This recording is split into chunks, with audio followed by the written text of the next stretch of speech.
नेता नगरी के इस सत्र में हम बात करेंगे अमेरिकी चुनाव के बारे में, जहां पर मतदान यानी वोटिंग है 5 नवंबर को।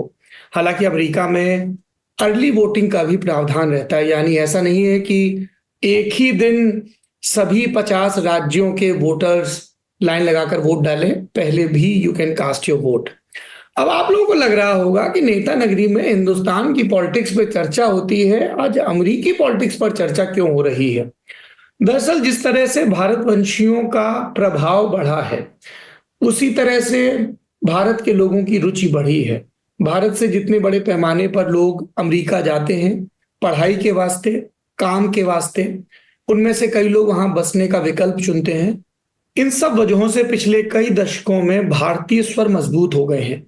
दूसरा, जियोपॉलिटिक्स के हिसाब से देखें, दुनिया भर की नेता नगरी के हिसाब से देखें, तो यदि भारत को अपनी बात को और वजनदार करना है तो ये बड़ा जरूरी है कि अमेरिका के साथ उसके रिश्ते कैसे रहें इस न्यू वर्ल्ड ऑर्डर में। इन सब वजहों से हमें लगा कि अमेरिका की डोमेस्टिक पॉलिटिक्स पे यत्र तत्र सर्वत्र जो थोड़ी बहुत चर्चा है उसमें से सार निकाला जाए और विस्तार से हिंदुस्तानी जबान समझने वाले दर्शकों को ये बताया जाए कि ये है क्या माजरा, कैसे चुनाव होता है, क्या इसके तौर तरीके रहते हैं। इन सब के बारे में हम विस्तार से बात करेंगे। बातचीत में हमारे साथ जुड़ेंगे 3 मेहमान। पहले मेहमान जिनका नाम है प्रोफेसर चिंतामणि महापात्रा, ये प्रोफेसर हैं, Kalinga institute of Indo Pacific studies के चेयरमैन हैं, वो हमारे साथ जुड़ेंगे। दूसरे मेहमान है हमारे डॉक्टर मुकद्दर खान, जो यूनिवर्सिटी ऑफ डेलावेयर में प्रोफेसर हैं, ये हमारे साथ जुड़ेंगे।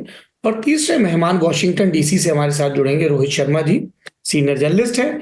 आप तीनों लोगों का बहुत बहुत स्वागत है। अब इससे पहले कि मैं आप लोगों से अलग अलग मसलों पे बात करूं, मैं अपने दर्शकों को एक बहुत क्विक रिकैप दे देता हूं। 2 अहम पार्टियां हैं। एक पार्टी है जिसका नाम है डेमोक्रेटिक पार्टी, जिसकी अभी सरकार चल रही है। इस पार्टी में इससे पहले आपने बराक ओबामा को देखा है, बिल क्लिंटन को देखा है, और अब आपने जो बाइडेन को देखा। अभी इस पार्टी की प्रेसिडेंशियल कैंडिडेट है कमला हैरिस, दक्षिण एशियाई मूल की है। दूसरा जो पार्टी सिस्टम में वहां बड़ी अहम पार्टी, उसका नाम है रिपब्लिकन पार्टी। इस पार्टी के तहत आपको जॉर्ज बुश ध्यान होंगे, पापा और बेटे दोनों, और डोनाल्ड ट्रंप इसमें एक महत्वपूर्ण नाम है, जो 4 साल राष्ट्रपति रहे और उसके बाद फिर चुनाव वो हार गए थे और अब वो वापसी की कोशिश कर रहे हैं। तो ये 2 तो पार्टियां हैं। स्विंग स्टेट का आप लोग बातचीत में बार बार जिक्र सुनेंगे। तो कुछ राज्य ऐसे हैं जहां पे पहले से ही पता होता है कि यहां डेमोक्रेटिक पार्टी जीतेगी, साल दर साल उस तरीके का एक रुख हो गया, और यहां रिपब्लिकन पार्टी, जैसे हम भारत में कहते हैं ना कि साहब अमुक राज्य अमुक पार्टी का गढ़ है। फिर कुछ होते हैं ऐसे स्टेट जो अपना रुख बदलते रहते हैं, उनको स्विंग स्टेट कहा जाता है। और प्राइमरली यहीं से तय होता है स्विंग स्टेट के रुख से कि वॉशिंगटन डीसी में 4 साल कैपिटल हिल में किसकी सदारत रहेगी। अब ये स्विंग स्टेट्स को लेके वहां ट्रैकर भी खूब चलते हैं कि कौन मजबूत हो रहा है कौन नहीं। दर्शक जानते ही होंगे कि जो बाइडेन भाई साहब जब चुनाव लड़ रहे थे, हालांकि उनकी उम्र के हिसाब से उनको काका बोलना चाहिए, भाई साहब नहीं, तब डोनाल्ड ट्रंप लगातार तमाम सर्वे में बढ़त बनाए हुए थे। लेकिन कमला हैरिस जब से आई है तब से मुकाबला कांटे का हो गया है।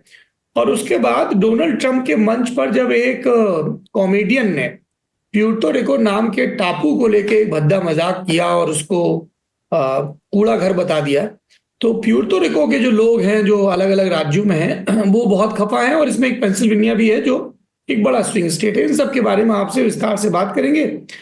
ये भी समझेंगे कि कौन से अहम मुद्दे रहे।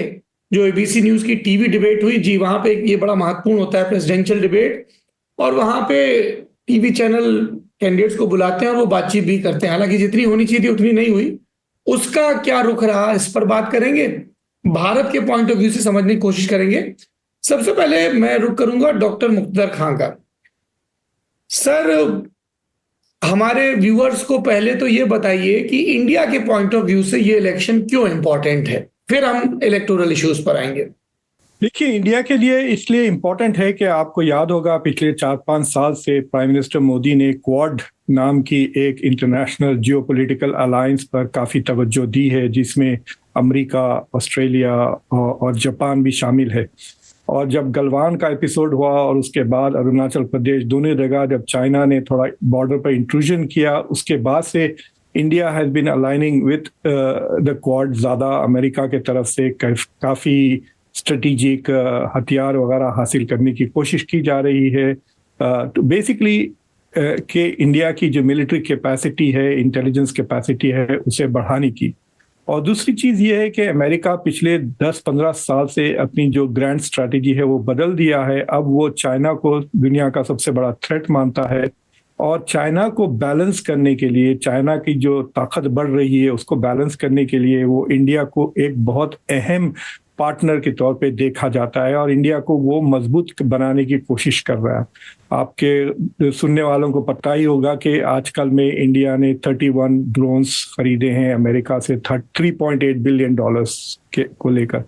तो इस तरह से जियोपॉलिटिकली इंडिया और अमेरिका काफ़ी करीब आ रहे हैं, लेकिन पीपल टू पीपल भी ताल्लुकात बहुत अच्छे हैं। यहाँ पे तकरीबन 50 लाख इंडियन अमेरिकन्स है अमेरिका में, काफ़ी एंगेज्ड है। अमेरिका की सबसे ज़्यादा पढ़ी लिखी और सबसे ज़्यादा इनकम हासिल करने वाली कम्युनिटी इंडियन अमेरिकन्स है। आप देख रहे होंगे कि ना सिर्फ कमला हैरिस, जिनका ताल्लुक चेन्नई मद्रास तमिलनाडु से है, और जो वाइस प्रेसिडेंशियल कैंडिडेट है ट्रंप के, जेडी वैंस, उनकी बेगम उषा भी इंडिया से ताल्लुक रखती हैं। तो there is a lot of influence. Republican primaries में 2 इंडियन अमेरिकन्स वेर कैंडिडेट्स, तो there is a lot of connection between the two. लेकिन अब सवाल ये उठता है कि पिछले 4 साल में जो बाइडन और कमला हैरिस ने इंडिया की जो फंडामेंटल ह्यूमन राइट्स है, खासतौर से रिलीजियस फ्रीडम्स को लेकर, उस पर काफ़ी क्रिटिसिज्म भी किया है, काफ़ी तनकीद भी किया है। और ये जो खालिस्तान का या गुरपतवंत सिंह पन्नो का जो केस लेकर इंडिया पे दबाव डाला जा रहा है, अजीत डोवल पर एक क्रिमिनल केस भी फाइल हो गया है, सिविल है लेकिन केस फाइल हो चुका है अमेरिका में। तो बाज़ लोगों का ख्याल है कि अगर डोनाल्ड ट्रंप जीत जाते हैं तो he is very friendly with Narendra Modi, और वो काफ़ी पॉजिटिव एंड प्रो इंडिया होंगे। तो इस तरह की जो इंडिया के खिलाफ ह्यूमन राइट्स को लेकर, रिलीजियस फ्रीडम को लेकर, खालिस्तानियों को लेकर ये जो केसेस है वो शायद ना हो उतना प्रेशर इंडिया। लेकिन from A strategic point of view दोनों पार्टीज इंडिया को रिकग्नाइज करते हैं कि इट इज़ वेरी इंपॉर्टेंट, और मुझे लगता है कि ओवरऑल स्ट्रैटेजी में ज़्यादा फर्क नहीं आएगा अमेरिका की पॉलिसीज में। हाँ, जिस तरह से अमेरिका इंडिया के साथ बातचीत करेगा उसमें थोड़ा बहुत फर्क आएगा, क्योंकि Democrats will continue to criticise जब भी उनको मौका मिला ऑन ह्यूमन राइट्स। मैं 1-2 छोटे मिसाल दे देता हूं। जब नरेंद्र मोदी की मुलाकात हो रही थी विद प्राइम मिनिस्टर विद जो बाइडन यहाँ विल्मिंगटन में, उससे 2 दिन पहले खालिस्तान सपोर्टर्स को व्हाइट हाउस में बुलाया गया और उनसे मुलाकात की गई। फिर उसके 1-2 हफ्तों के बाद जब डॉक्टर जयशंकर वॉशिंगटन DC आए थे, तो उन दौरान इंटरनेशनल रिलीजियस फ्रीडम वालों ने एक रिपोर्ट इंडिया को बहुत क्रिटिसाइज करते हुए एक इंटरिम रिपोर्ट रिलीज की, स्पेशली ऑन इंडिया। इस तरह की चीजें शायद रिपब्लिकन प्रेसिडेंट के अंडर नहीं होंगी।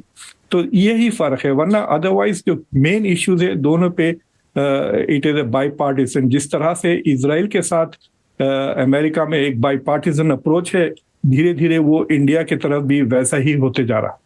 Thank you sir. आपने जिक्र किया ह्यूमन राइट्स और इंडिया को लेके कमेंट्स का, गुरपतवंत पन्नू का, और मुझे डोनाल्ड ट्रंप का जो 31 अक्टूबर का एक्स का बयान है वो याद आ गया, जिसमें उन्होंने बांग्लादेश में हिंदुओं पर हो रहे अत्याचार का जिक्र किया, और साथ ही ये भी कहा कि अगर मैं राष्ट्रपति होता तो ऐसा नहीं होने देता, ऐसे फेंस सिटर ना बना रहता, और पीएम मोदी और भारत साथ रिश्ते मजबूत करता, जो बहुत ही क्लियर अटेम्प्ट दिख रहा है कि किस तरह से आपने जिन 5 लाख भारतवंशियों का जिक्र किया, 50 लाख माफ करिएगा, आउट ऑफ टोटल 16 करोड़, उन तक रीच आउट करने की कोशिश की जा रही है।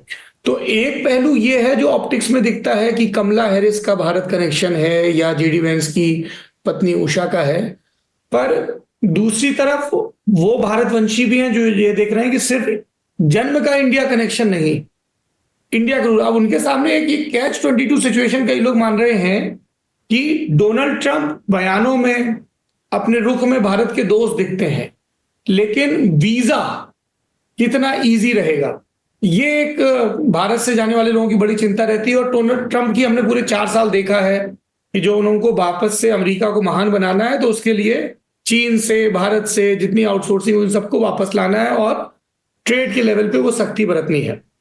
ये बयान वेरी क्लियरली पॉलिटिकली मोटिवेटेड है, और डोनाल्ड ट्रंप जानते हैं कि millions of Indian American America में रहते हैं, वो वोटर्स हैं। तो उनको प्लेकेट करने के लिए और कोशिश कर रहे हैं कि उनका वोट उनके मिल जाए। तो जो लोग कहते हैं कि कमला हैरिस का इंडियन एंसेस्ट्री है, तो देर इज ए फियर कि कमला हैरिस को बहुत सारा इंडियन और अदर साउथ एशियन भी वोट करेंगे। उसी वोट को डिवाइड करने के लिए सबसे बढ़िया तरीका यही था कि बांग्लादेश में जो भी हो रहा है हिंदू के खिलाफ, क्रिश्चियन के खिलाफ, एक बयान दे दें और फिर ओपनली बोल दें कि हिंदूज को वो प्रोटेक्ट करेंगे। मगर ये पॉलिटिकली मोटिवेटेड एक स्टेटमेंट है वोट पाने के लिए। अल्टीमेटली अगर प्रेसिडेंट बनेंगे, क्या होगा, क्या करेंगे, क्या नहीं करेंगे, ये तो एक स्पेकुलेशन ही है। और वो तो दावे ये भी करते थे कि अगर वो प्रेसिडेंट होते तो पुतिन ने यूक्रेन पे अटैक नहीं करता, और शायद ये भी कभी कह लेंगे कि हमास भी अटैक नहीं करता। तो ये सारी उनका बयानबाजी तो ऐसे चलता रहता है। मगर अभी जो स्टेटमेंट दिया है, क्लियरली उन्होंने इंडियन अमेरिकन वोटर्स और साउथ एशियन वोटर्स, बाकी जो भी हैं, नेपाल के हैं, तो इनको नजर में रखते हुए उन्होंने ये बताया है। ट्रंप के ही एक और एक्ट पे रोहित मैं आपका रुख चाहूंगा। स्विंग स्टेट्स है ना, एरिजोना से लेके पेंसिल्वेनिया तक बहुत सारे हैं, और मेडिसन स्क्वायर गार्डन में टोनी हिंचक्लिफ की वो performance in support of Donald Trump, इसका क्या असर दिख रहा है? एक कॉमेडियन है जो प्यूर्टो रिको के लेके एक भद्दी टिप्पणी करता है और उसके बाद सफाई देनी पड़ जाती है। ये पूरा मामला जरा बताइए, ताकि हिंदुस्तानी दर्शकों को तासीर भी समझ में आए कि क्या मुद्दे बनते हैं और कैसे।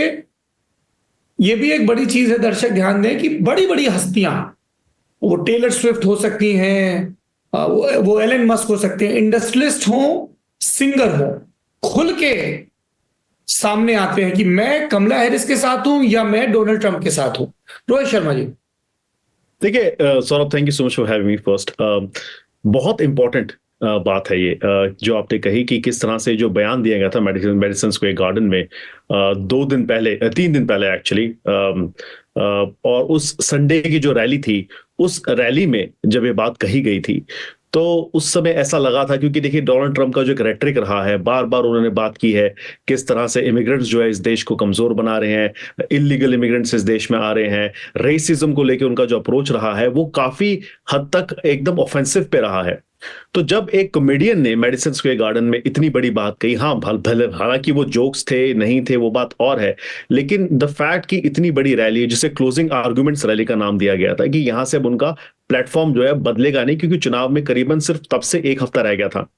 तो वहां से जब एक कॉमेडियन आके इस तरह का भद्दा मजाक करता है प्यूर्टो रिकन का, और प्यूर्टो रिको जो है वो एक अमेरिका का आइलैंड है, which you know everybody who is born in Puerto Rico is an American. तो उनका मजाक उड़ाना ये कहीं ना कहीं दर्शा रहा था कि जो रेटरिक है डोनाल्ड ट्रंप का, you know, it is not just limited to him, ये वाइडर ऑडियंसेस में भी है, और इसलिए एक कॉमेडियन आके इस तरह का भद्दा मजाक कर सकता है। 2-2.5 दिन तक ये चला, लेकिन उसके तुरंत बाद सौरभ, प्रेसिडेंट जो बाइडेन ने रिपब्लिकन सपोर्टर्स को गार्बेज कह दिया। और आई थिंक वो जो नैरेटिव था जो बन रहा था स्विंग स्टेट्स में, स्पेशली इमिग्रेंट्स का, लातिनो वोटर्स का, कि देखिए किस तरह से हमारा मजाक उड़ाया जा रहा है, और डोनाल्ड ट्रंप अगर राष्ट्रपति बन जाते हैं तो किस तरह से हमें ट्रीट किया जाएगा, कहीं ना कहीं वो नैरेटिव थोड़ा सा हल्का हुआ, क्योंकि फिर लोगों ने कहना शुरू कर दिया, देखिए ये तो इमिग्रेंट्स को या बाकी कम्युनिटी को जो है इस तरह कह रहे हैं, और वो भी मजाक में कह रहे हैं। प्रेसिडेंट बाइडेन तो फुल फॉर्म में ये कह रहे हैं और पूरे होशो हवास में कह रहे हैं कि रिपब्लिकन सपोर्टर्स गार्बेज है। तो स्विंग स्टेट्स में आई थिंक पहले 2 दिन ये बयान जब आया था, तब ऐसा लग रहा था कि शायद मूवमेंट है वो आगे पीछे हो जाए, स्पेशली पेंसिल्वेनिया में, जहां पे बहुत बड़ी लातिनो पॉपुलेशन है और बहुत इंपॉर्टेंट स्टेट है ये जीतने के लिए, दोनों के लिए, प्रेसिडेंट ट्रंप के लिए और वाइस प्रेसिडेंट कमला हैरिस के लिए। लेकिन अब मुझे लगता है कि फिर से we are back to square one. अभी भी वो 47-48 पे ही मामला चल रहा है दोनों स्विंग स्टेट्स में।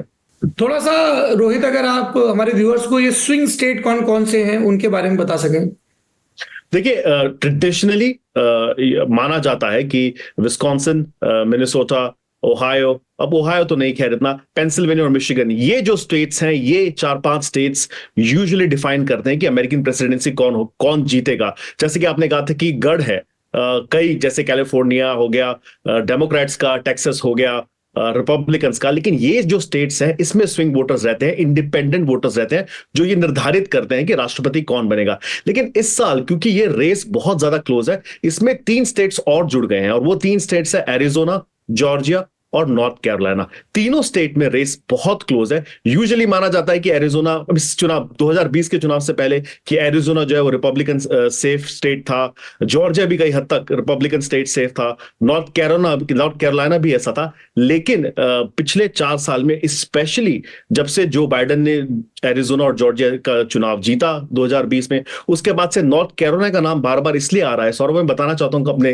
जो भी व्यूअर्स हैं उनको, कि बहुत बड़ी तादाद में इमिग्रेंट पॉपुलेशन आई है नॉर्थ कैरोलिना के राले एरिया में, शार्लेट एरिया में, और ये ऐसे टाउन्स, ऐसे सिटीज हैं जिनके आसपास के जो सबर्बन एरियाज है वहां पे न्यू इमिग्रेंट पॉपुलेशन है, स्पेशली भारतीय मूल की पॉपुलेशन भी है।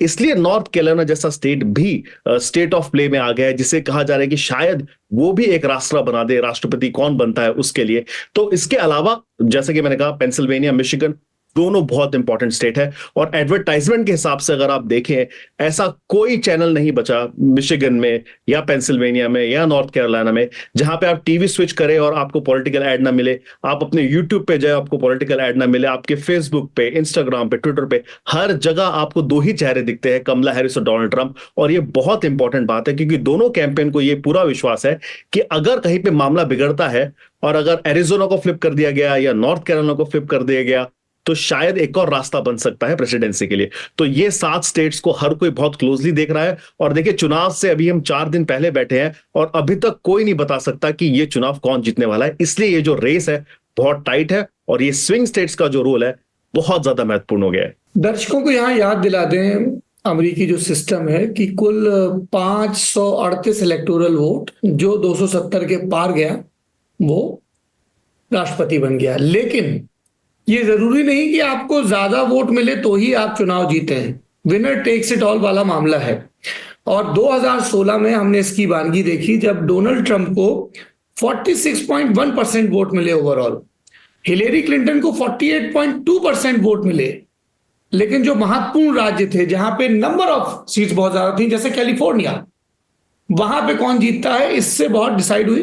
प्रोफेसर खान, जरा ये सिस्टम समझाइए हमारे व्यूअर्स को, ये जो इलेक्टोरल कॉलेज और फर्स्ट पास द पोल, और फिर जो फर्स्ट पास द पोल है सारे वोट उनको, ये क्या सिस्टम है अमेरिका का? देखिए, जब अमेरिका का कॉन्स्टिट्यूशन डिजाइन हो रहा था, एक इख्तलाफ ये आ रहा था कि जो बड़े स्टेट्स है वो छोटे स्टेट्स पे हावी हो जाएंगे। अब ये इंडिया में भी आने वाला है। अगर यूपी बिहार की पॉपुलेशन के मुताबिक अगर आप एडजस्ट कर दें लोकसभा की सीट्स, तो बेचारे केरला का क्या होगा? सो द जो बड़े स्टेट्स है they will decide the elections, और पॉलिसी भी वही डिसाइड करेंगे।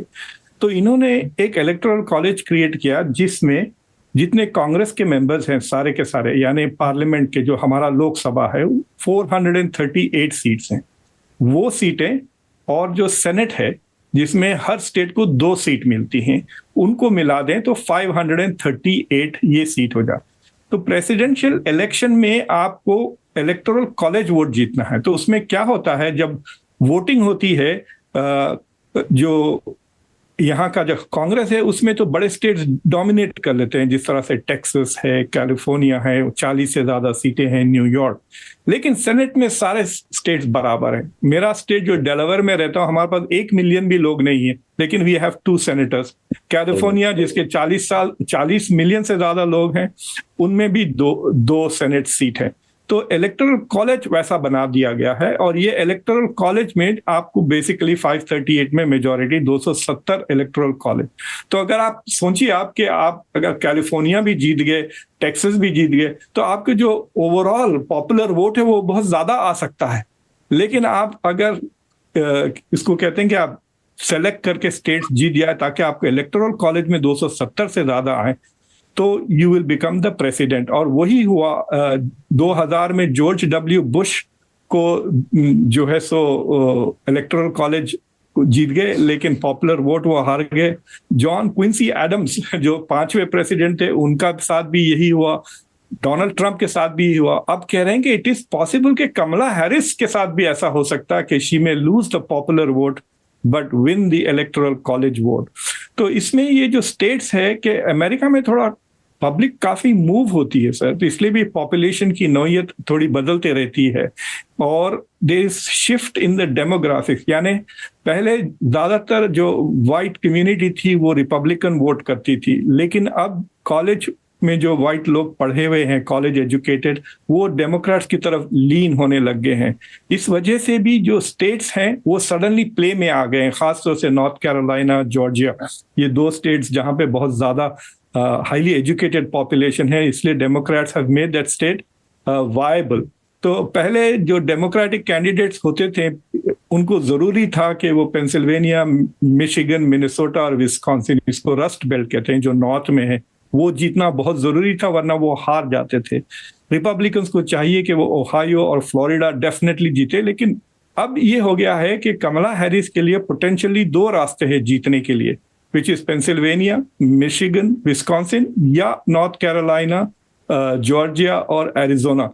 डोनाल्ड ट्रंप के लिए पेंसिल्वेनिया बहुत है, अगर वो पेंसिल्वेनिया और मिशिगन जीत जाते हैं और नॉर्थ कैरोलिना और जॉर्जिया को डिफेंड कर लेते हैं तो he will win the elections.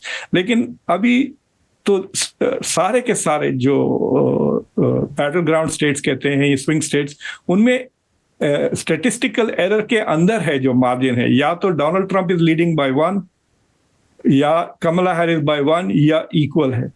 लेकिन सौरभ जी, एक इंटरेस्टिंग फिनोमेना है जो पोस्टर्स के साथ हो रहा है, जो मेरे ख्याल से इंडिया में भी हुआ था लोकसभा, उसको हर्डिंग कहते हैं।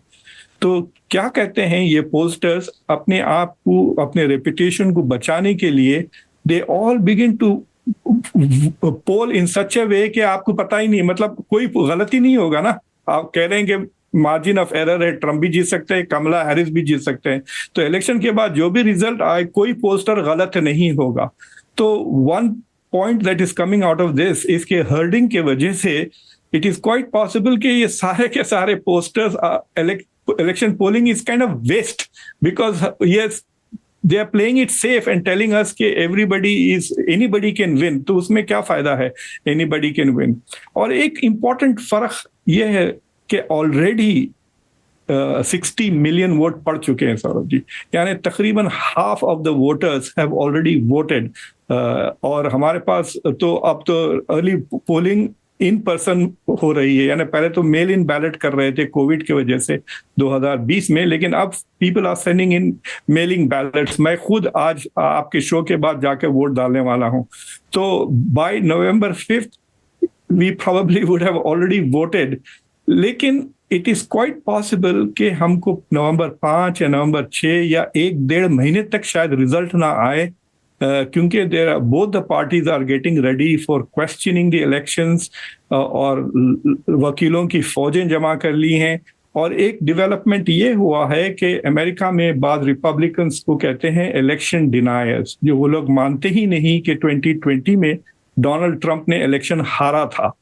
तो वो इलेक्शन डिनायर्स अब बाज स्टेट्स में, जिस तरह से नॉर्थ कैरोलिना है, वहां पे वो ऐसी पोजीशंस पे इलेक्शन जीत चुके हैं कि they can actually D certify, मतलब अगर कमला हैरिस जीत भी गई तो वो कहेंगे कि नहीं, कमला हैरिस नहीं जीती, तो वहां पे केसेस करना पड़ेगा। तो दोनों चीजें मजबूत हो गई हैं, एक कि जो इलेक्शन डिनायर्स हैं यानी चीटिंग करने वाले आफ्टर द इलेक्शन, वो भी मजबूत हो चुके हैं, और जो लीगल सिस्टम्स है इलेक्शन की ऑथेंटिसिटी और इलेक्शन की इंटेग्रिटी बचाने की, वो भी मजबूत हो गई है। So it is quite possible कि we will see a lot of legal battles from November 5th।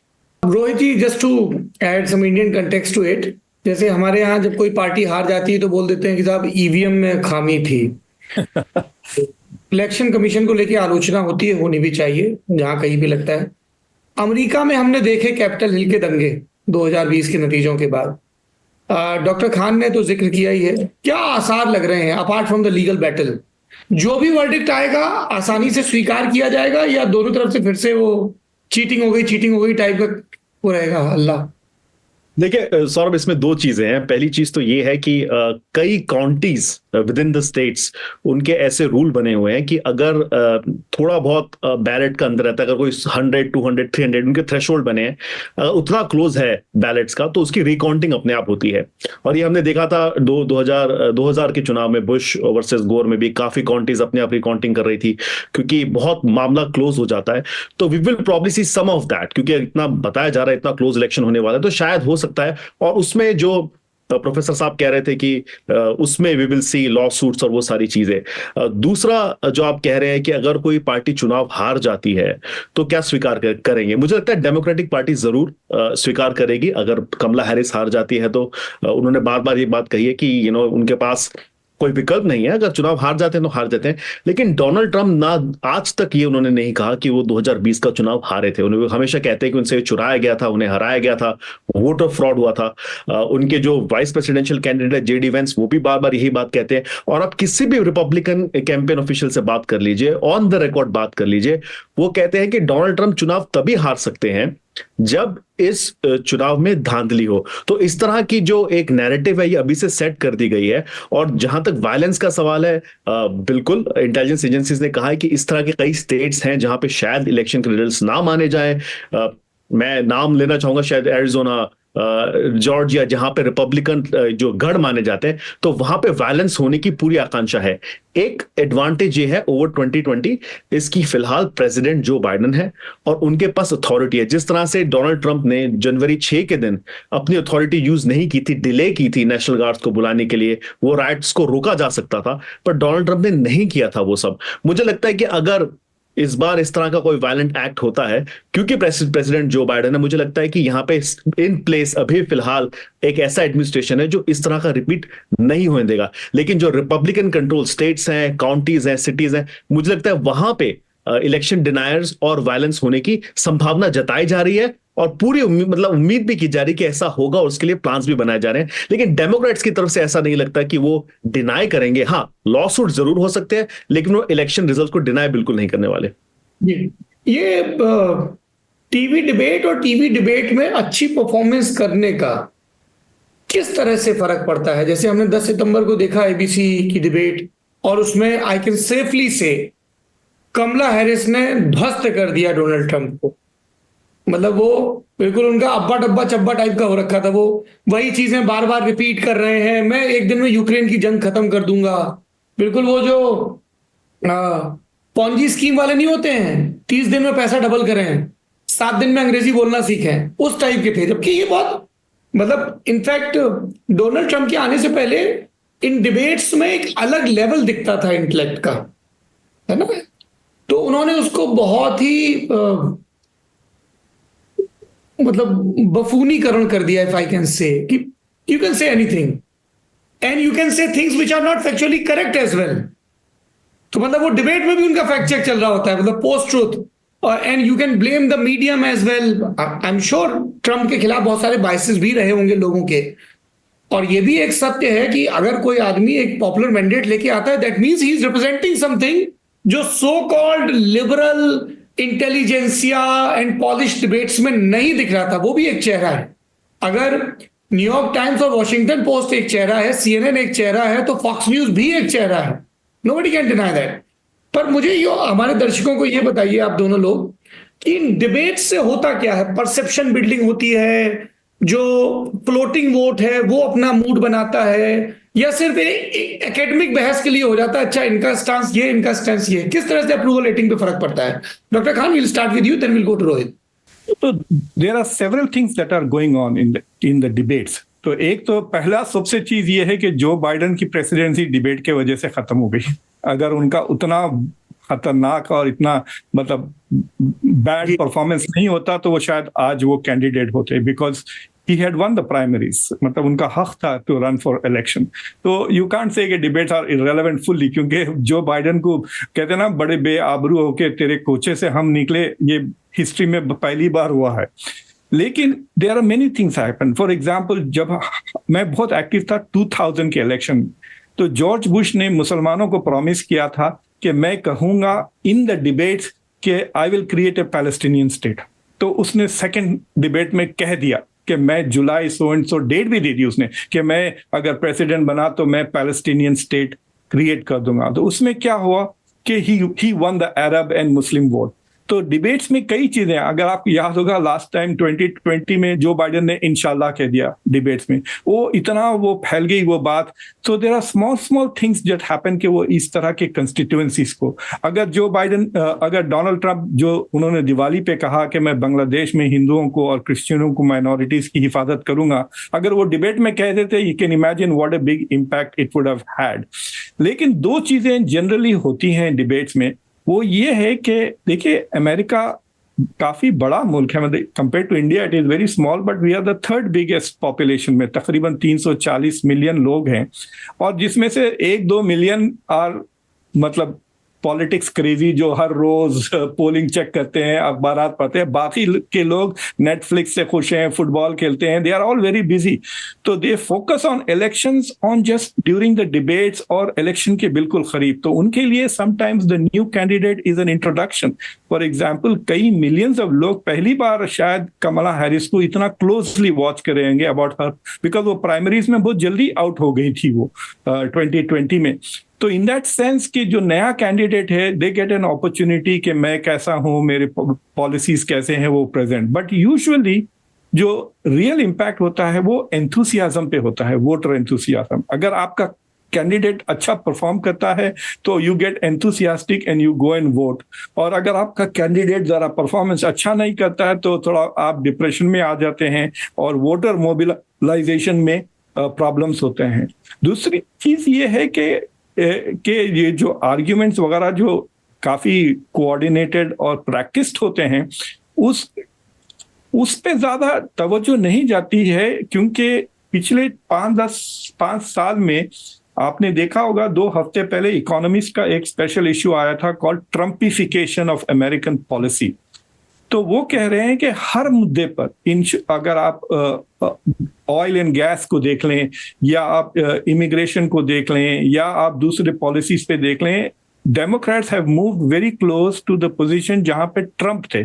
तो हर मुद्दे पे चाइना के ऊपर टैरिफ्स लगाना और ये जो बैन करना, ये सारी चीजें जो ट्रंप ने शुरू की थी अब डेमोक्रेट्स भी कर रहे हैं। यानी पॉलिसीज में जो फर्क था वो बहुत कम हो गया है। तो अब रह गई ये चीज कल्चरल इश्यूज, इसलिए वोटिंग अब कल्चरल इश्यू पे ज्यादा होगी इस इलेक्शन में। और वहां पर Kamala Harris came out very strongly कि मैं वुमेन के साथ जो सपोर्ट करूंगी वगैरह, LGBTQ इश्यूज वगैरह पर। तो this election is more about cultural values than policy issues. इसलिए भी वो डिबेट का उतना ज्यादा असर नहीं होगा, क्योंकि कल्चरल मसलों पे लोगों की पोजीशंस आर वेरी स्ट्रांग और वो ज्यादा मूव नहीं हो रहे हैं उन चीजों पर। तो इस बार क्योंकि एक ही डिबेट हुआ कमला हैरिस के साथ, और इसलिए भी ज्यादा असर नहीं हुआ, क्योंकि ट्रंप रियलाइज के he would lose to her in every debate, इसलिए वो बेसिकली डिबेट नहीं किए। और लेकिन ये भी कहना चाहिए कि the way the debate structure है वो कमला हैरिस को ज्यादा फेवर करता था और डोनाल्ड ट्रंप को नहीं। रोहित, देखिए, जब ये सितंबर को ये डिबेट हुई थी, आई वाज देयर पेंसिल्वेनिया में, जो डिबेट हो रही थी, I watched it there in person. और जितने भी मेरे साथ बाकी जर्नलिस्ट बैठे हुए थे, हम सबको ये लग रहा था कि जो आपने कहा सौरभ की पूरी तरह से she won that debate clean. He बहुत अनसेटल कर दिया, छोटी छोटी मोमेंट्स देखी जाती है इनमें। सौरभ बहुत अनसेटल किया उन्होंने जब वो शेक हैंड करने गए डोनाल्ड ट्रंप के साथ। डोनाल्ड ट्रंप ने इससे पहली जो डिबेट हुई थी प्रेसिडेंट बाइडेन के साथ, उसमें दोनों ने एक दूसरे को बस दूर से एक्नॉलेज किया था। तो बहुत छोटी छोटी चीजें होती है। मीम वर्दी और वायरल मोमेंट्स के लिए अब ये डिबेट जाने जाते हैं कि कौन सा जिंगर चल जाए, कौन सा कटाक्ष कर दिया जाए जिसको बार बार न्यूज चैनल पे चले, टिकटॉक पे चले, इंस्टाग्राम पे चले, ट्विटर पे चले। तो आई थिंक इसमें 1 घंटे की डिबेट में दोनों कैंडिडेट इस तरह से प्रिपेयर होकर आते हैं कि उनको अपना एक मैसेज लैंड करना है, साथ ही साथ ऐसे मोमेंट्स अब क्रिएट करवाए जाते हैं उनकी कम्युनिकेशन टीम द्वारा जो वायरल हो जाए, जिसको बार बार चला सके, जिसको आप कहते हैं ना कि उनको बॉक्स कर दिया जाए किसी चीज में। तो जैसा कि प्रोफेसर साहब कह रहे थे कि जो 1 मिलियन के आसपास पॉपुलेशन है, मैं वॉशिंगटन डीसी में रहता हूं, हम लोगों का तो काम ही ये है कि सुबह उठ के देखे कौन आगे चल रहा है, कौन पीछे चल रहा है। हम 1.5 साल पहले से एनालिसिस करना शुरू कर देते हैं कि प्राइमरीज में कौन आगे होगा, कौन पीछे होगा। लेकिन एक जो एवरेज अमेरिकन वोटर है, और ये माना जाता है लॉन्ग वीकेंड जो आता है सितंबर में, लेबर डे वीकेंड, उसके बाद लोग सीरियस होते हैं। और इसलिए जो प्रेसिडेंशियल डिबेट्स पहले होती थी, क्योंकि डोनाल्ड ट्रंप ने इसका तो पूरा का पूरा जो ढांचा है वही बदल दिया है। Usually presidential debates long weekend सितंबर के बाद होती थी, और 3 डिबेट्स होती थी। एक जो होती थी सितंबर में होती थी, 2 अक्टूबर में होती थी, नवंबर में चुनाव होते थे। पर क्योंकि डोनाल्ड ट्रंप एक अनकन्वेंशनल लीडर रहे हैं, एक अनकन्वेंशनल नॉमिनी रहे हैं, प्रेसिडेंट रहे, उन्होंने इसको पूरी व्यवस्था जो थी उसको बिगाड़ दिया। और हमने देखा कि सिर्फ एक ही प्रेसिडेंशियल डिबेट हुआ, कमला हैरिस और प्रेसिडेंट ट्रंप के साथ। तीसरी चीज इसमें यह है कि बहुत सारे लोग डिबेट में 67 मिलियन के आसपास लोगों ने ट्यून इन किया, जो मुझे याद है, अगर मेरा नंबर आंकड़ा सही है इसमें, तो वो लोग पहली बार देखते हैं, सोचते हैं। उसके बाद जो सबसे इंपॉर्टेंट चीज है कि क्या अपने आप अपने वोटर बेस को, उनको आप मोटिवेट कर सकते हैं या नहीं। प्रेसिडेंट बाइडेन और ट्रंप का जब डिबेट हुआ था तो हर किसी को यह लगा था, with in the party, top leadership से लेके ग्राउंड वॉलंटियर तक को, कि जो बाइडेन ये चुनाव नहीं जीत सकते। उनका बहुत वीक डिबेट परफॉर्मेंस रहा था। वैसे ही जब ये डिबेट हुआ हैरिस का और प्रेसिडेंट ट्रंप का, कमला हैरिस ने अपने वोटर बेस को एनर्जाइज किया, और हम वो देख रहे हैं ऑन द ग्राउंड। आप देख रहे हैं किस तरह से एंथुसियाज्म दिख रहा है डेमोक्रेटिक पार्टी में। तो apart from introducing yourself to the American public और वोटर्स को, आप अपने बेस को जो है वो एनर्जाइज करते हैं, so that they can stand behind you. और तीसरी चीज इज योर फंडर्स, जो डोनर्स हैं आपके, उनको लगना चाहिए कि भाई हम इस कैंडिडेट के ऊपर इतना पैसा खर्च कर रहे हैं, इनको फंड कर रहे हैं, क्या ये चुनाव जीत भी सकते हैं या नहीं। क्योंकि जो डोनर्स हैं ऑब्वियसली उनके खुद के अपने अपने उनकी चॉइसेस है, एजेंडेज होते हैं, उनको जो चलाने होते हैं। तो वो भी बहुत इंपॉर्टेंट स्ट्रैटेजी है कि आपको एज अ कैंडिडेट आपको अपने डोनर्स को अपील करना है कि देखिए आप एक वायबल कैंडिडेट है और आप चुनाव जीत सकते हैं। तो ये आई थिंक मुझे लगता है तीनों चीजें बहुत इंपॉर्टेंट है from a presidential debate perspective. और इसका we will probably have to wait for another 2 election cycles कि क्या हम we can go back to, जैसे कि आप कह रहे थे, इंटेलेक्चुअल डिबेट जिसमें पॉलिसीज की बात हो, जिसमें लोग अपना विजन प्रेजेंट करें, जिसमें लोगों को लगे कि हाँ हम इस कैंडिडेट को समर्थन दे सकते हैं, भले ही हम रिपब्लिकन हो या डेमोक्रेट हो। आई थिंक वो पॉलिसी डिबेट जो है वो हमारे सिस्टम से पिछले 8 साल से मैं कहूंगा गायब हो चुकी है। आई थिंक शायद प्रेसिडेंट ट्रंप के जाने के बाद we might go back to that, जहां पे लोग सचमुच पॉलिसी के लिए डिबेट्स देखें। लेकिन फिलहाल मुझे लगता है कि इट इज ऑल अबाउट की पर्सनैलिटी बेस्ड डिबेट्स, कौन कितना अच्छा बोल सकता है और कौन कितने वायरल मोमेंट क्रिएट कर सकता है। Thank you. थोड़ा सा हम लोग कनाडा एंगल पर भी बात करना चाहते हैं, इंडियन पॉइंट ऑफ व्यू से। डॉक्टर खान ने शुरुआत में जिक्र किया, हमने चिंतामणि महापात्रा जी से जब बात की डोनाल्ड ट्रंप के ट्वीट के बारे में, तो वो भी एक था कि डोमेस्टिक पॉलिटिक्स और उसमें एंगल, इसलिए डोनाल्ड ट्रंप को भी वो ट्वीट करना पड़ा। कनाडा जिस तरीके से अमित शाह का नाम ले रहा है, मतलब अभी नो होल्ड बार वाला मामला चल रहा है, बिल्कुल अभी पहला गुम्मा नहीं फेंका है, लेकिन अब देख लेंगे से आगे की बात बढ़ गई है, ठीक है। और उसका एक इंडिया एंगल है, क्योंकि गुरपतवंत पन्नू अमेरिकी सिटीजन है और वो पूरा ट्रायल चल रहा है। इसको किस तरीके से देखा जाए, क्या कहीं पे ये मुद्दा बना, कहीं जिक्र आया और कमला आती हैं या डोनाल्ड आते हैं, तो ये केस कैसे प्रोग्रेस करेगा। मतलब this is not a regular thing कि एक देश के नेशनल सिक्योरिटी एडवाइजर पर सिविलियन नहीं सही मुकदमा कायम हो। बहुत सारी मैसेजिंग का भी खेल चल रहा है। I was talking to couple of UK based politicians and one of them said कि I lost election because of one thing, so I inquired what, and the Bharat Vanshi. He said my stand on Israel-Palestine conflict. तो पूरा का पूरा एक electoral college जो swing हो गया। तो ये मैं थोड़ा सा जानना चाहता हूँ। Rohit, will start with you this time. देखिए, जनरल अजम्पशन जो है वो ये है, भारतीय जो वहां पे जो लोग हैं, थिंक टैंक्स है, वहां पे उनका ऐसा मानना है कि Republicans will go soft on certain issues. और दोनों देशों के जो संबंध है, ऑब्वियसली ये बात डेमोक्रेट्स भी कहते हैं कि बियॉन्ड एनीथिंग एल्स, छोटी मोटी चीजें चलती रहेगी, फ्रेंडशिप में आप बातें कर सकते हैं, डिस्कशंस हो सकते हैं, इश्यूज हो सकते हैं जिन्हें रिजॉल्व किया जा सकता है बात करके। लेकिन एक जनरल अजम्पशन ये है कि अगर रिपब्लिकन प्रेसिडेंट आते हैं तो he will go on softer on certain issues, कई चीजों को नजरअंदाज भी किया जा सकता है, ऐसा मानना है लोगों का। अब ये होगा नहीं होगा, क्योंकि डोनाल्ड ट्रंप खुद एक अनप्रिडिक्टेबल कैरेक्टर रहे हैं, तो ये देखना होगा। लेकिन जो मैसेजिंग की आप बात कर रहे थे सौरभ की, जिस तरह का कल उन्होंने एक ट्वीट किया है दिवाली में, और उन्होंने कहा है कि मेरे friend prime minister Narendra Modi, उन्होंने हिंदूज की बात की, उन्होंने ये भी कहा कि हिंदू अमेरिकन जो अमेरिकन सॉइल पे हैं उनके लिए भी मैं अच्छा प्रेसिडेंट बनूंगा, उनके राइट्स को भी मैं डिफेंड करूंगा। और उन्होंने उसमें देखिए बात किसकी की, जो टेंपल्स पे अटैक हुए हैं हिंदू टेंपल्स में अमेरिका में, और जो कॉन्सुलेट पे अटैक हुए, ये खालिस्तानी एलिमेंट्स ने किए हैं।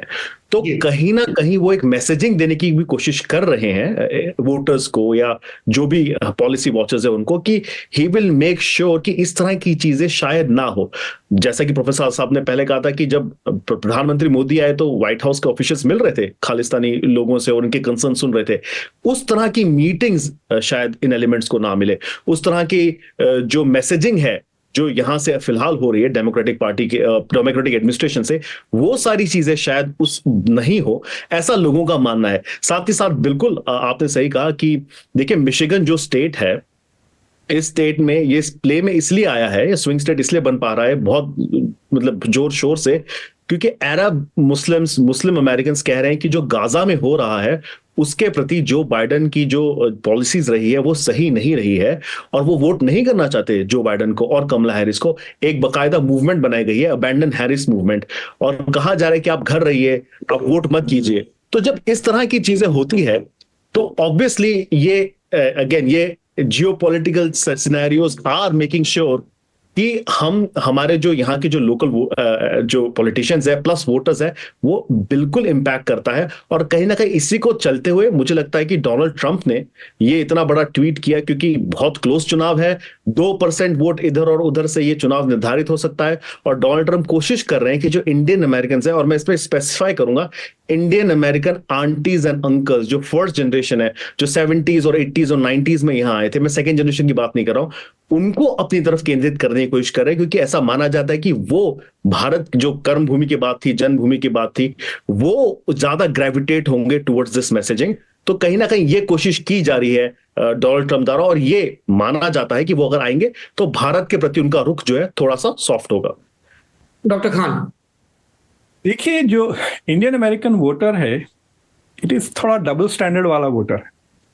इंडिया में वो राइट विंग सपोर्ट करता है प्राइम मिनिस्टर मोदी को, बीजेपी को, आरएसएस को, और अमेरिका में वो डेमोक्रेट्स को सपोर्ट करता है।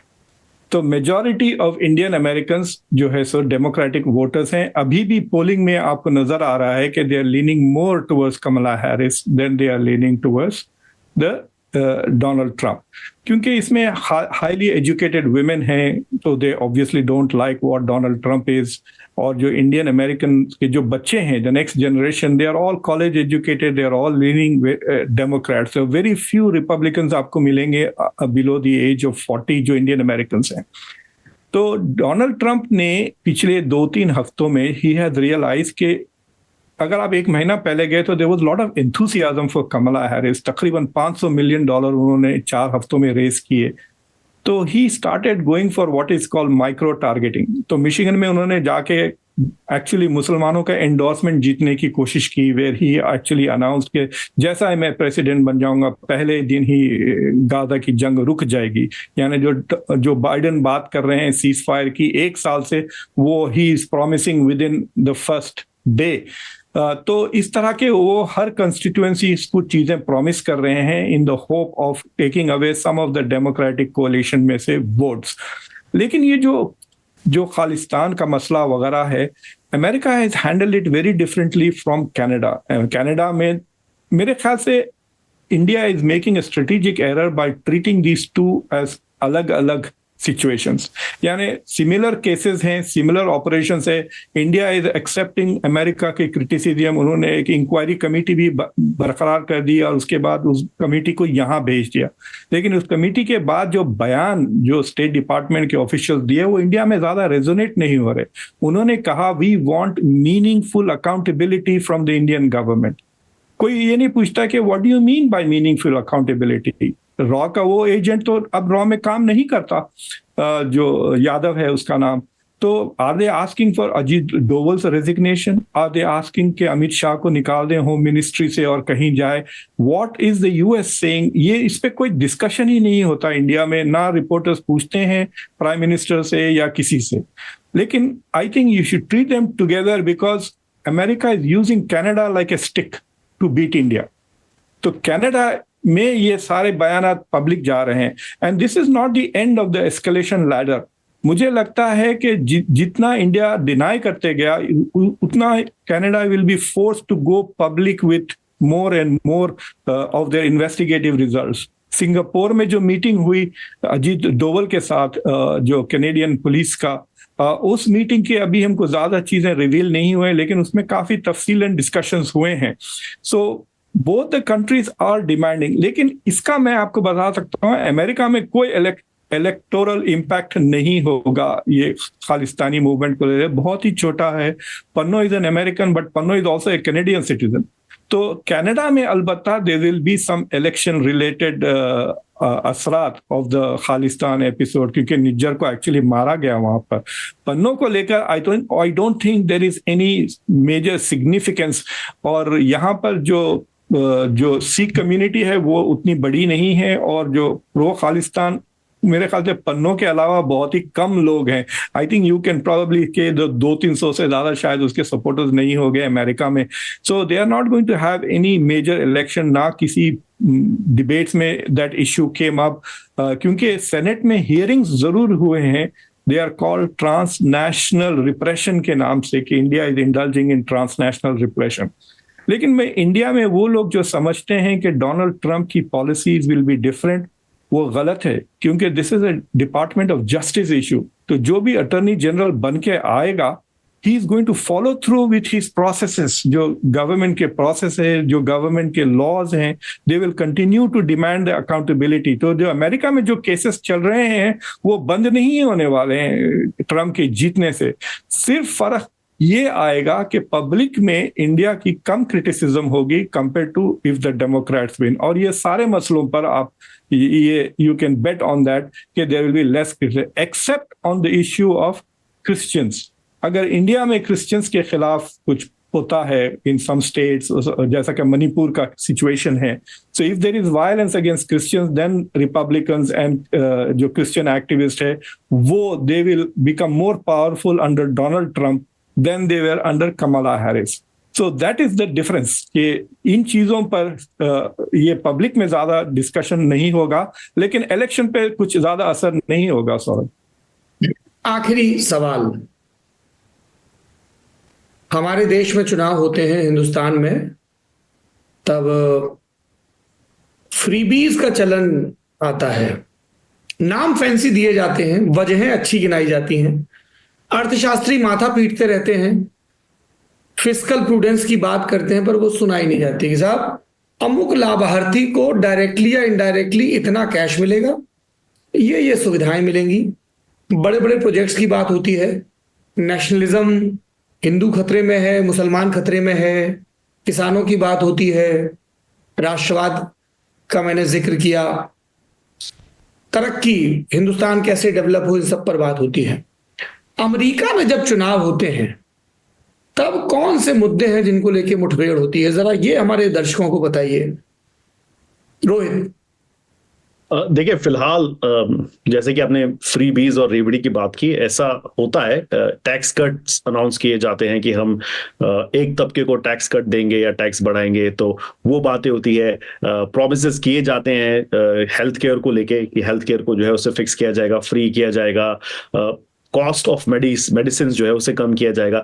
कमला हैरिस ने 2 चीजें अनाउंस की है चाइल्ड केयर को लेके, बहुत बड़ा इशू है अमेरिका में, किस तरह से बच्चों के लिए बहुत एक्सपेंसिव है चाइल्ड केयर अमेरिका, तो उसके लिए उन्होंने एक ऐसी रेवड़ी आप कह सकते हैं वो अनाउंस की है। साथ ही साथ फर्स्ट टाइम होम बायर्स के लिए भी उन्होंने एक पैकेज अनाउंस किया है। तो इस तरह की चीजें बिल्कुल अनाउंस की जाती है। डोनाल्ड ट्रंप बार बार ये कह रहे हैं कि वो भी जो है टैक्स कम करेंगे और उसका बेनिफिट हर किसी को मिलेगा। तो इस तरह की बातें बिल्कुल चुनाव के मुद्दे बनते हैं। लेकिन इस बार जो मुद्दे हैं वो थोड़े से ज्यादा सेंट्रिक है ऑन डोमेस्टिक इश्यूज जैसे इमिग्रेशन। अमेरिका में ओपन बॉर्डर है मेक्सिको के साथ, काफी मिलियंस की तादाद में लोग पिछले कई सालों में यहाँ पे आए हैं। तरीका ये है कि आप बॉर्डर क्रॉस करके आते हैं, आप असाइलम क्लेम कर सकते हैं, आप अमेरिका में रह सकते हैं, आप काम कर सकते हैं, और थोड़े साल के बाद अगर आपका असाइलम एप्लीकेशन अप्रूव हो जाता है तो आप यहाँ के एक परमानेंट रेसिडेंट बन जाते हैं। तो ये एक इससे काफी स्टेट्स में, स्पेशली बॉर्डर स्टेट्स में एक बर्डन क्रिएट किया है और अमेरिकी लोगों में काफी नाराजगी है। पहले होता ये था कि Georgia, sorry not Georgia, Texas, Arizona, in states में ये आते थे, वहां पे बर्डन होता था। वहां के गवर्नर्स ने क्या करना शुरू किया, फ्लोरिडा के गवर्नर ने, कि वो बस में इन अनडॉक्यूमेंटेड इमिग्रेंट्स को उठा के न्यूयॉर्क, मैसाचुसेट्स और बाकी अदर स्टेट्स में भेजने लगे। जैसे कि न्यूयॉर्क का मैं एग्जांपल इसलिए दे रहा हूं कि वहां पे काफी ऐसे होटल्स है, 2 स्टार और 3 स्टार होटल्स, जहां पे ये इमिग्रेंट्स रह रहे हैं और सिटी जो है इनका खर्चा उठा रही है। तो ये एक बहुत बड़ा इशू बना है इस चुनाव में, इमिग्रेशन को लेके और ओपन बॉर्डर्स को लेके। दूसरा इशू है इकोनॉमी का। बार बार डोनाल्ड ट्रंप ये कह रहे हैं कि जब वो प्रेसिडेंट थे तो इकोनॉमी बहुत अच्छी थी, जॉब्स बहुत अच्छे थे, जो गैस थी, जो पेट्रोल है, उसके प्राइसेस बहुत कम थे एज कंपेयर टू जब जो बाइडेन राष्ट्रपति बने। इन्फ्लेशन जो है काफी बढ़ा कोविड के तुरंत बाद। तो ये सारी बातें जो है इकोनॉमी को लेके, इन्फ्लेशन को लेके, फूड प्राइसेस को लेके, अगर आप कॉमन अमेरिकी नागरिक से पूछे तो वो एक बात हम ये बात मानते हैं और सहमत है इस बात से कि जब राष्ट्रपति ट्रंप का शासन था यहाँ पे अमेरिका में तो इकोनॉमी अच्छा कर रही थी, पेट्रोल के प्राइसेस कम थे, इन्फ्लेशन कम था, जॉब्स काफी अवेलेबल थे, अनएम्प्लॉयमेंट जो है कम था। तो ये सारी चीजें डोमेस्टिकली लोग इस पे भी वोट कर रहे हैं कि कौन सा एडमिनिस्ट्रेशन उनको एक अच्छी इकोनॉमिक व्यवस्था में पहुंचा देगा। तीसरा इशू जो है वो है अबॉर्शन का। महिलाओं के पास अमेरिका में, आप बिलीव नहीं कर सकते, 2024 है, ऐसे स्टेट्स हैं और ऐसे लॉज हैं अमेरिका में कि महिलाएं अबॉर्शन नहीं करवा सकती।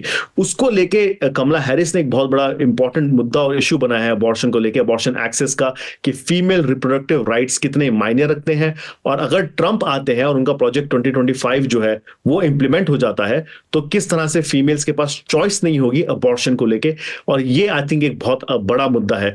चौथी बात है कि डोमेस्टिकली अमेरिका को क्या करना है अपने फ्यूचर को लेके। एक जो पोलराइज्ड वर्ल्ड में हम रह रहे हैं, क्या अमेरिका एक ट्रम्पेनियन विजन की तरफ जाना चाहता है कि जहां पे सिर्फ मेक अमेरिका ग्रेट के नाम पे सिर्फ जीनोफोबिया को बढ़ावा दिए जाए, माइनॉरिटीज के राइट्स को लेके जिस तरह के सवाल या निशान उन्होंने लगाए हैं, आई थिंक वो एक कल्चरल चॉइस भी है। तो मुझे लगता है मोटा मोटी ये 4 बड़े मुद्दे हैं। और फिर जो 5वां मुद्दा है जिसे हम कह सकते हैं कि जो वॉर्स चल रहे हैं यूक्रेन में, डोनाल्ड ट्रंप बार बार कह चुके हैं वो फोन उठाएंगे और वॉर खत्म हो जाएगी। वो बार बार कहते हैं नेतन्याहू मेरा बहुत अच्छा दोस्त है, मैं उनसे बात करूंगा, वहां पे गाजा में वॉर खत्म हो जाएगी। तो मुझे लगता है कहीं ना कहीं वो भी है एक, अमेरिकन नहीं चाहते कि यहाँ पे जो पैसा दिया जा रहा है, जो वेपन वहां दिए जा रहे हैं, बाहर के हम जो युद्ध हैं वो लड़ना बंद कर दें और अपने देश की तरफ अपना ध्यान केंद्रित करें। तो आई थिंक मुझे लगता है ये 5 जो है बड़े मुद्दे हैं इस चुनाव में। डॉक्टर खान, ये क्लोजिंग आर्ग्यूमेंट्स, इश्यूज। हाँ, देखिए ये जो इश्यूज हैं इसको आप 3 बास्केट्स में डाल सकते हैं। एक नेशनल सिक्योरिटी है जो अमेरिका की या तो एलिट्स या माइनॉरिटी ज़्यादा तवज्जो पे करते हैं। तो एलिट्स आर वेरी कंसर्न कि क्या हो रहा है इन यूक्रेन, क्या हम चाइना को कंटेन कर रहे हैं, China is challenging us geopolitically, Indo Pacific में क्या हो रहा है, यहाँ तक के फिलीपींस में। सो ये जो ग्लोबल डोमिनेशन की जो अमेरिका की इंस्टिंक्ट है, ये अमेरिकन एलिट को this is an important driving force. Donald Trump ने ये सिलसिला खत्म कर दिया, वरना अगर आप जाके देखें तो हर presidential candidate council on foreign relations में जाके तकरीर करता था कि मेरी ये फॉरेन पॉलिसी होगी। तो that is not being discuss. लेकिन जो माइनॉरिटीज है, मिसाल के तौर पे 70 से लेके 80% मुस्लिम्स और Arabs are going to vote on the Gaza issue, will be very central. जैसा कि आपने इंग्लैंड के बारे में बताया था, इंग्लैंड में 26 ऐसे मेंबर ऑफ पार्लियामेंट हैं जिस सिंगल इशू पे जीत के आए हैं, विच इज गाजा। तो यहाँ पर ना सिर्फ अरब्स और मुस्लिम बट द जूइश पॉपुलेशन भी थोड़ा बहुत इज स्विंगिंग दिस वे और that way because of the Israel issue. तो माइनॉरिटीज और एलिट्स फोकस करते हैं नेशनल सिक्योरिटी इश्यूज पर, लेकिन जो बाकी की जो पॉपुलेशन है, या तो वो किचन टेबल इश्यूज कहते हैं, इकोनॉमिक इश्यूज ले लें, या आप जो है सो बेसिकली कि इन्फ्लेशन बढ़ रहा है, महंगाई हो रही है, और क्या फ्रीबीज की के रोहित ने तो काफी क्लियरली बात कर चुकी है, लेकिन एक फ्रीबी जो बाइडेन ने ट्राई किया था टू फॉरगिव स्टूडेंट लोन्स। अब देखिए, ये it sounds as if student loans माफ करना इज फॉर एवरीबडी, बट हम जानते हैं कि जो कॉलेज जाके कर्जा स्टूडेंट लोन्स लेते हैं, they tend to vote Democratic. तो उन्होंने अपनी कंस्टिट्यूएंसी को एक जैसा लाभार्थी वाला प्रोग्राम आप कह सकते हैं, ही स्टार्टेड इट, लेकिन वो कोर्ट्स में अब वो फंस गया है। तो डोमेस्टिक इश्यूज में जो रिपब्लिकन्स होते हैं वो टैक्स कट करते हैं यूजुअली कॉरपोरेशंस के लिए, इस उम्मीद से कि it will drive the GDP. और जो डेमोक्रेट्स आते हैं वो कहते हैं कि हम टैक्सेस बढ़ाएंगे, लेकिन अभी तक तो बढ़ाए नहीं, लेकिन मिडिल क्लास के लिए वो पर्क्स देते हैं। तो कमला हैरिस ने जो कहा कि मैं चाइल्ड केयर सपोर्ट दूंगी, तकरीबन वो $6,000 पर ईयर प्रॉमिस कर रहे हैं जिनके पास छोटे बच्चे हैं, and also other kinds of health care related subsidies कह सकते हैं। लेकिन जो कल्चरल इश्यूज हैं they are very important. For example, आपने देखा होगा 2 महीने पहले दोनों कमला हैरिस और डोनाल्ड ट्रंप कह रहे थे कि we will not tax tips, यानी जो वेटर्स वगैरह हैं उनको जो टिप मिलती है उसको हम टैक्स नहीं करेंगे। तो on the middle class issues Donald Trump के वजह से जो वर्किंग क्लास लोग हैं, they have turn towards the Republican party in a very surprising way because of his populist ideas के वजह से। तो जैसा कि नो टैक्स फॉर टिप्स, उस तरह की कई ऐसे पॉलिसीज डोनाल्ड ट्रंप इस्तेमाल कर रहे हैं जिसके वजह से सम वर्किंग क्लास पीपल उनके तरफ आ रहे हैं। एक यूनियन के लीडर ने रिपब्लिकन कन्वेंशन में तकरीर भी दी and he refuse to endorse any of the 2 candidates, यानी नॉर्मली वो डेमोक्रेट्स को एंडोर्स करते हैं, इस बार नहीं किया। और ये cultural issues are very serious, और इसमें 2 चीजें हो रही हैं। एक कि जो डेमोग्राफिक्स बदल रहा है ना, अब आप देखें कि जो अमेरिका के सबसे बड़ा स्टेट है California, it has become a white minority state. तो धीरे धीरे आइंदा 25-30 साल में शायद America is going to become a white minority country. जब मैं अमेरिका आया था 85%, मुझे याद है 1992 में पहला सर्वे मैंने देखा था, 85 से ज्यादा लोग कहते थे कि वो जो है सो क्रिश्चियंस हैं, they believe in God, and there are about 80% से ज्यादा लोग वाइट थे। अब इट इज 60% वाइट। ये मेरे वजह से नहीं हुआ, मतलब the trend in the demographics are changing.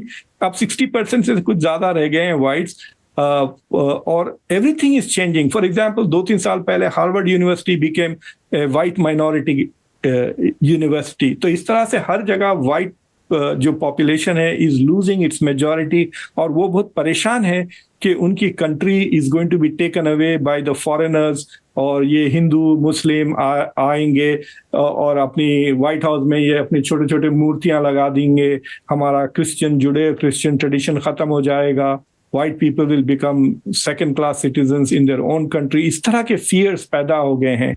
और दूसरी चीज ये है कि ये जो वोकिज्म का कल्चर है, जो लाइफस्टाइल रिलेटेड है, LGBTQ इश्यूज, उसमें जो सर्टन लॉज पास हुए हैं उससे भी लोग परेशान हैं कि जो पेरेंट्स के राइट्स हैं वो गवर्नमेंट छीन ले रही है उनसे, कि पेरेंट्स को खुद they don't have the right कि अपने बच्चों का मुस्तकबिल वो कैसा डिसाइड करें। तो इस तरह की जो चीजें हो रही हैं cultural, they are very worried about it. They think कि ये आखिरी चांस है कि white America, Christian America, conservative America को बचाया जाए, क्योंकि इसके बाद पॉपुलेशन और डेमोग्राफिक इतना बदल जाएंगे कि America will become a very far left state. इसलिए वो सोशलिज्म और कम्युनिज्म की बातें कहते हैं कि कमला हैरिस इज ए कम्युनिस्ट या वो सोशलिस्ट हैं।